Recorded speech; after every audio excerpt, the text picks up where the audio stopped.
Hello बच्चों, तो welcome to Shaurya academy. आप पढ़ने जा रहे हो फिजिक्स विद वैभव सर। तो बच्चों आज हम पढ़ने जा रहे हैं the basic concept of moment of inertia. क्या होता है इनर्शिया? आपको मालूम है inertia is the what?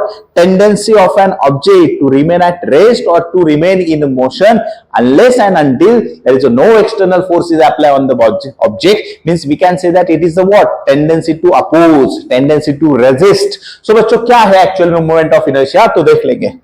So बच्चों यहां से हम कंसिडर करने जा रहे हैं कि नाउ सी कि आपने बेसिक टर्म्स तो पढ़े हैं कि बाबा ट्रांसलेशनल एंड द रोटेशनल, सही है। तो मैं जस्ट एक बार यहां पे एक्सप्लेन करता हूं कि बाबा इस साइड मैंने कंसिडर किए। Now see that is linear और ट्रांसलेशनल टर्म,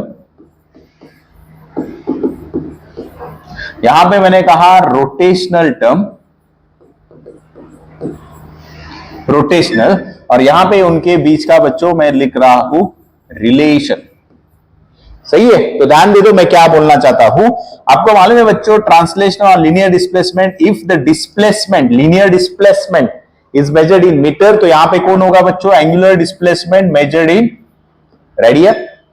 यहां पे linear velocity v in metre per second, तो यहां पे angular velocity omega in radian per second. यहां पे linear acceleration in metre per second square, तो बच्चों यहां पे होगा angular acceleration alpha in radian per second square, ठीक है। यहां पे बोलो बच्चों, यहां पे अगर होगा फोर्स तो यहां पे होगा फोर्स इन न्यूटन, तो यहां पे होगा torque which is in newton metre, सही है। तो अभी बात जो हो रही है, अगर बच्चों यहां पे m एंड द मास होगा तो यहां पे कौन होगा, सही है। तो ट्रांसलेशनल मोशन में अगर जब मैं फोर्स अप्लाई करता हूं तो ऑब्जेक्ट का क्या अपोज करता है? तो उसका मास। तो बच्चों यही अगर मैं टॉर्क अप्लाई करूंगा तो ऑब्जेक्ट का क्या अपोज करेगा? तो वो होगा मोमेंट ऑफ इनर्शिया। तो हम देखने जा रहे हैं कि what should be the formula of moment of inertia. तो देख लेते हैं बच्चों। सो एनालॉजी जो होती है, एनालॉजी इट इज व्हाट? यहां पे मास ट्रांसलेशनल में, तो रोटेशनल में क्या। और यहां पे बच्चों आपको रिलेशन तो मालूम ही है। पहला रिलेशन होता है S is equal to r into theta, दूसरा होता है V is equal to r into omega, तीसरा होता है A is equal to r into alpha, तीसरा होता है torque is equal to r into F. तो बच्चों यहां पे हम पढ़ने जा रहे हैं, यहां पे मोमेंट ऑफ इनर्शिया आए तो इसका फॉर्मूला क्या होगा, ठीक है। चलो समझ लेते हैं। तो बच्चों आपको मालूम है अभी रोटेशनल मोशन के लिए मैं सिंपल एग्जांपल कंसीडर करने जा रहा हूं। तो समझो बच्चों ये जो है ना, ये डोर है, सही है। आपको मालूम है हम डोर ओपन करते हैं तो जाते ही बाबा यहाँ पे फोर्स अप्लाई करता है तो डोर ऐसे open close, it produces the what? Rotational motion. हमने फोर्स अप्लाई किया तो it produces the rotational motion which is the moment of force which is the torque. ये क्या प्रोड्यूस कर रहा है? Rotational motion. किसके अबाउट? ये हुआ उसका एक्सिस ऑफ रोटेशन। देखो about this axis this door performs the what? Rotational motion. तो कंसेप्ट समझेंगे बच्चों। यही अगर मैंने यहां पे ड्रॉ किया, नाउ सी सपोज मैंने आपको जो एक्सप्लेन कर रहा था बाबा यहां पे डोर है, सही है। So like this. सो बच्चों आपको मालूम है कि यहां पे मैंने अप्लाई किया था फोर्स, सही है। इसकी वजह से यहां पे क्या होगा? एक्सेलरेशन। तो क्या हो रहा है? दरवाजा क्या हो रहा है? ओपन क्लोज, यानी रोटेट कर रहा है about this axis of rotation, सही है। सो मुझे बताओ बच्चों, आपको मालूम है कि यहां पे फोर्स का फॉर्मूला क्या होगा? फोर्स होता है as per Newton second law rate of change of momentum, यानी मास इनटू एक्सेलरेशन, सही है। सो अगर मैं इस इक्वेशन को बच्चों समझने के लिए इस साइड से r से मल्टीप्लाई करता हूं, यहां से भी r से मल्टीप्लाई करता हूं, because now it produces the rotational motion, torque है। सो मैंने r से मल्टीप्लाई किया यहां से। So what is r into F? It is a torque. So यहां पे मैं राइट कर रहा हूं बच्चों। Now see, so torque is equal to m। Can I substitute बच्चों? एक ही लीनियर एक्सेलरेशन की जगह अब ये रोटेशनल कर रहा है तो एंगुलर एक्सेलरेशन, सो ए की जगह क्या होगा? R alpha. सो यहां पे सब्स्टिट्यूट कर रहा हूं आर अल्फा इंटू आर। तो बोलो फॉर्मूला क्या होगा? Torque is equal to M are square into alpha. Torque is equal to M are square into alpha.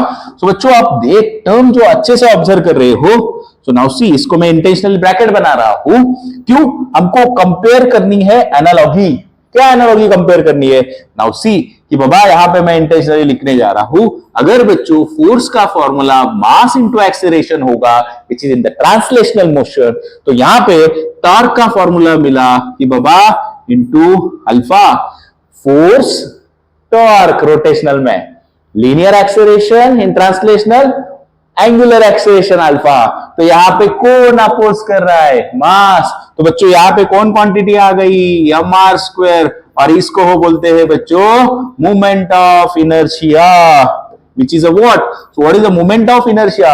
It is a resistance to angular acceleration. It is resistance to rotational motion. That's why this moment of inertia is also called the rotational inertia.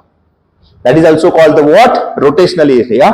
तो बच्चों मेरे ख्याल से concept तो समझ में आया। सो आप देख रहे हो बच्चों, जैसे जैसे आप देखो यहां पे फोर्स अप्लाई करोगे तो आपको बाबा कम फोर्स में इजीली दरवाजा ऊपर होता है। जैसे जैसे जैसे जैसे क्लोज आओगे तो आपने एक्सपीरियंस किया है कि बाबा यहां पे ज्यादा फोर्स अप्लाई करना पड़ता है, तो वही देखने का था। नाउ सी बच्चों, यही मोमेंट ऑफ इनर्शिया में आपको दो टाइप्स मिलते हैं। First, it is a system of particles, system of particles, उसको ही बोलते हैं बच्चों डिस्क्रीट बॉडी, डिस्क्रीट बॉडी। और दूसरी जो होती है बच्चों यहां पे कंटिन्यूअस बॉडी, कंटिन्यूअस बॉडी।